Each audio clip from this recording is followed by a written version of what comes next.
What's up, guys? Jeff Cavalier, AthleanX.com. A chest non-responder. What is that? It's somebody that tends to not get the chest development that they want because they're letting other muscles do the job that the chest is trying to do in the first place. And when we talk about the chest, we're really talking about the delts wanting to take over and do everything for you.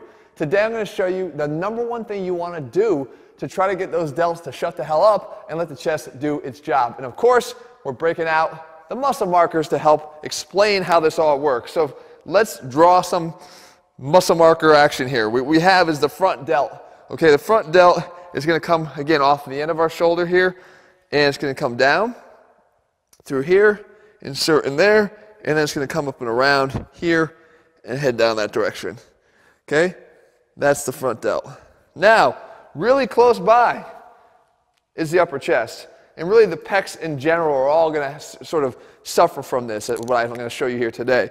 But the upper chest is the one that sort of fits right in there, and that's coming off of the clavicle, coming down, and heads down towards the arm that way, and then of course right up underneath here, and heads down towards the arm that way. Okay, so what we basically have are these two muscles that are really close in proximity. So what does that mean? It means everything when we're trying to determine how to get the chest to actually respond and get the shoulders to shut up. And what we do is we look right here, right off the bat, with a bench press. So with the bench, when we come down to position here, the first thing we want to do is make sure the microphone doesn't choke me. And the second thing we want to do is look at the pressing, how we do it. When we press up, okay, the major mistake you're going to make is allowing the shoulder to become the first line of defense and take over. So if the shoulder gets in front of the pec itself, then it's going to take on the brunt of the press. Okay, so what we want to do is make sure that the delt stays behind and that the chest leads. And we can do that two different ways. One of them is sort of a Cam Newton drill that I say.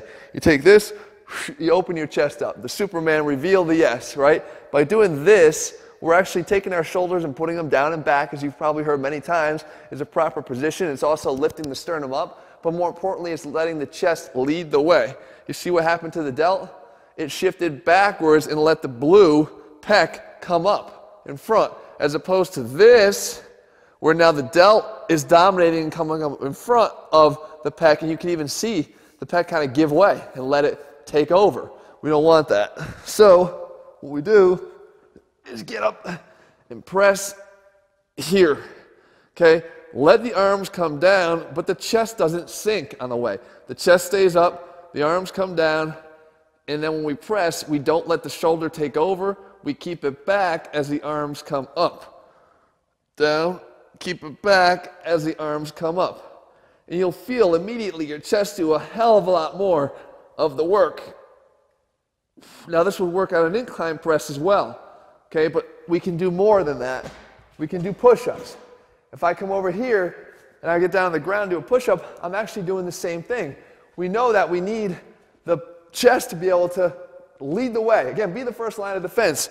Let it do the press when my arms are pressing, and don't let the arms start doing this.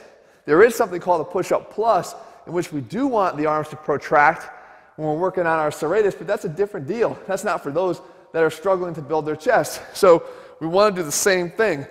We don't want the front delt to come in front and then let that all cave in. You can feel this, okay? You can feel the delt take over. If it goes in front, you'll feel your chest, look, just give in and give way. Okay, you don't want that. You want to be able to do this. So in action, it's going to look like this. We come down, we're right here, okay? We lower ourselves down to the ground. Again, we open ourselves up.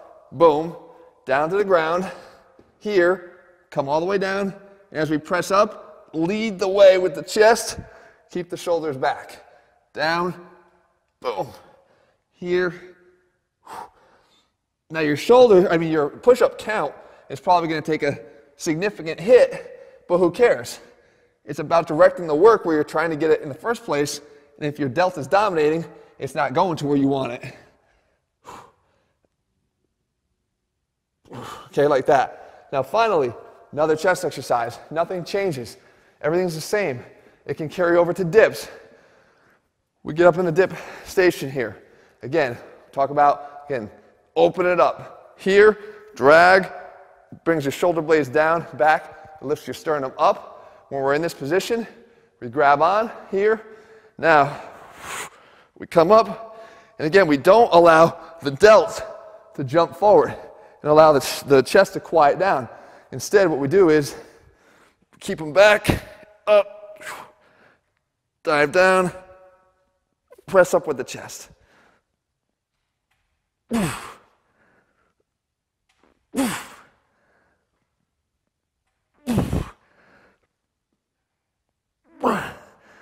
Combine the fact that I've always told you guys, don't let your shoulders shrug up either to take away the work from the chest. Keep them down and depressed, down and back to get that to work the most. So something you can take to virtually any of the big exercises on your chest, but the fact of the matter is, forget this non-responder. You know, what you need to do is you need to figure out ways to force it to respond. And there's always a way, and a lot of times it might take a little bit less weight, just a little bit, until you learn the technique and you're able to let the chest start taking over and then start bringing back the weights that you were working with. But either way, these will work, and I think you're going to find them helpful. If you like this, guys, make sure you leave a comment and a thumbs up below. If you're looking for a program that puts the science back in strength, we draw on ourselves here. We do whatever it takes to help you to understand what it is we're trying to teach you better. We do that in our AthleanX training program. It's over at athleanx.com. Again, tell me what you want to see here, and I'll do my best to make it for you in a future video. All right, guys, see you soon.